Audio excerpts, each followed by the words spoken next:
తాజాగా షర్మిల గారు ఒక వివాదంలో ఇరుక్కున్నారు. ఇప్పుడు ప్రెజెంట్ ఆర్ఎస్ఎస్ వర్సెస్ షర్మిల అయిపోయింది. ఇంకా ముదిరితే హిందువులు వర్సెస్ షర్మిల అయిపోతది. షర్మిల గారు హిందువుల మనోభావాలు దెబ్బతీశారని, వీళ్ళందరికీ క్షమాపణలు చెప్పాలని అవతల వాళ్ళ డిమాండ్. అసలు ఆవిడేమనిందో మాట్లాడుకుందాం. యాక్చువల్‌గా రీజన్ ఏంటంటే, ఏపీలో దళిత వాడల్లో 5,000 గుళ్ళను నిర్మిస్తాము అని ఒక ప్రకటన విడుదలైంది ప్రభుత్వం తరఫున. దాన్ని ఇది ఆవిడ చెవిలో పడితే, ఎందుకు 5,000 గుడ్లిప్పుడు అవసరమా? అని ఆవిడ మాట్లాడింది. దీన్ని వ్యతిరేకిస్తున్నారు. యాక్చువల్‌గా ఏంటంటే, కంటెస్ట్ ఎవరు అర్థం చేసుకోరు. విమర్శించడానికి ముందుంటారు. పైగా అపోజిషన్ పార్టీ అంటే వాళ్ళు ఏం చేసినా వాళ్ళు తప్పనే భావన కలుగుద్ది. రీజన్ ఉన్నా లేకున్నా ఆవిడ మాట్లాడింది తప్పు, తప్పు, తప్పు అని వాళ్ళ ఇమేజ్‌ని డ్యామేజ్ చేసే ప్రకారంగానే మిగతా వాళ్ళు వెళ్తా ఉంటారు. ఇక్కడ జరిగిందేంటంటే, దళిత వాడల్లో 5,000 గుళ్ళు నిర్మిస్తే, ఇప్పుడు అది నిర్మించమని వాళ్ళు ఎవరు అడగల. ఆ 5,000 గుళ్ళకి ఆ ఖర్చు బదులు ఇంకేమైనా సంక్షేమ పథకాలు చేయొచ్చు కదా! ఇప్పుడు లేడీస్ హాస్టల్‌లో 200 మంది ఉంటే ఒకటే బాత్రూమ్ ఉందంట లాస్ట్ టైం. అదేదో 4, 5 బాత్రూమ్‌లు నిర్మించొచ్చు. దళిత వాడల్లో మురికి నీరు, చెత్తా చెదరం ఎలా పడితే అలా ఉంటది. దాన్ని బాగు చేయొచ్చు. అండ్ సులభ్ కాంప్లెక్స్‌లు కట్టించొచ్చు. ఇంకేమైనా సంక్షేమ పథకాలు చేయొచ్చు. కాలువలు తవ్వించొచ్చు. ఇంటికి డ్రైనేజ్ సిస్టమ్ మెరుగుపరచొచ్చు. ఎవరికైనా వాష్‌రూమ్స్ లేకపోతే బాత్రూమ్‌లు కట్టివ్వచ్చు. ఇట్లాంటివి అంటే చిన్న పేదిళ్ళ గృహాలు దళిత వాడల్లో ఏవైతే ఉంటాయో. అండ్ అక్కడక్కడ చెత్తా చెదారం పెట్టడానికి సెపరేట్ హుండీలు పెట్టొచ్చు. రోజు అవి తీసుకెళ్ళొచ్చు. ఇలాంటివి చేసే బదులు మీరు 5,000 గుళ్ళు నిర్మిస్తాం అంటున్నారు. దళితులకి దానివల్ల ఒరిగిందేంటి అనేది ఈవిడ క్వెషన్. ఇప్పుడు దీని గురించి పర్టికులర్‌గా మాట్లాడాలంటే, దళిత వాడల్లో 5,000 గుళ్ళంటే దాంట్లో నువ్వెవరిని నిర్మిస్తావు? గుళ్ళకి పూజారులు ఎవరుంటారు? బ్రాహ్మణులే ఉంటారు.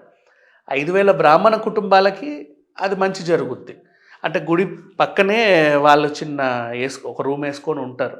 ఆ గుడిని సంరక్షిస్తా ఫండ్స్ తీసుకుంటూ ఏదో రకంగా చిన్న డెవలప్మెంట్ కార్యక్రమాలు చేసుకుంటూ వాళ్ళు అక్కడే ఉంటారు. వాళ్ళ జీతం కూడా ఎంతో కొంత ఉంటుంది. ఎండోమెంట్ వాళ్ళు ఇచ్చిన వాళ్ళు సంపాదించుకున్న ఒక రకంగా వెళ్తూ ఉంటారు. అంటే అక్కడ ఉంటూ వాళ్ళు ఆ స్థానికుల్లో ఏదైనా పూజలు పురస్కారాలు అయితే చేసుకుంటూ ఉంటారు, బ్రతుకుతారు సింపుల్గా చెప్పాలంటే. అంటే సింపుల్గా ఏంటంటే, బ్రాహ్మణులకు ఒక వరం ఇచ్చినట్టు ఉంది, కానీ దళిత వాడలకి ఒరిగిందేంటి అనేది. నెక్స్ట్ 5,000 గుళ్ళు అంటే దళిత వాడల్లో సింపుల్గా 5,000 హుండీలు పెడుతున్నారు. వాళ్ళ దగ్గరే ఉండేది కొంత. ఆ 5,000 హుండీలో ఇంకా అది ఎమోషనల్ బ్లాక్‌మెయిల్. ఖచ్చితంగా నీ కోరిక తీరాలంటే ఎంతో కొంత దేవుడికి 10 రూపాయలన్నా వేస్తే మమ అనుకుంటామని చెప్పి వేస్తూ ఉంటారు. అది కూడా దళితులను దోచుకున్నట్టే కదా! వాళ్ళ దగ్గర 5,000 హుండీలు పెట్టి. దాని బదులు వాళ్ళకి ఏదన్నా మంచి చేయొచ్చు కదా అనేది ఈవిడ కంటెస్ట్ అండి. యాక్చువల్లీ ఈవిడ అనుకున్న తీరు. దీనికేంటంటే వీళ్ళు అట్లా ఎట్లా అంటావు? అంటే గుళ్ళు మేము కడతామంటే గుళ్ళొద్దంటావా? ఈవిడ గుళ్ళొద్దనింది. ఈవిడ ఎందుకు వద్దనిందంటే ఆవిడ క్రైస్తవ మతానికి చెందింది. కాబట్టి క్రైస్తవ మతం చెందింది కాబట్టి హిందువులని కించపరిచేలా మాట్లాడింది. ఆవిడ వెంటనే హిందువులందరూ క్షమాపణ చెప్పాలనేది వీళ్ళ డిమాండ్. బేసిక్‌గా మనం ఏదన్నా చెయ్యాలి అనుకుంటే దాంట్లో ప్లస్‌లు, మైనస్‌లు, అడ్వాంటేజెస్, డిసడ్వాంటేజెస్ చెప్పగలిగే ప్రతిపక్షం పార్టీ ఉండడం నిజంగా చెప్పాలంటే ఆంధ్రప్రదేశ్ అదృష్టం. కాంగ్రెస్‌కి అక్కడ అసలు ఒక సీటు కూడా లేదు. అయినప్పటికీ కూడా బలంగా మాట్లాడుతుంది. ఇప్పుడు ఇదే వైసీపీ వాళ్ళు ప్రతిపక్ష హోదాలో ఉన్నామని ఫీల్ అవుతున్నా కూడా ఏం చేసినా వ్యతిరేకించాలి, ఎవడో ఒకరిని తిట్టాలన్నట్టుగా వెళ్తది. వీళ్ళు వాళ్ళని తిట్టడం, వాళ్ళు వీళ్ళని తిట్టడం. ఆ తిట్లు వెళ్తాయి కానీ పర్ఫెక్ట్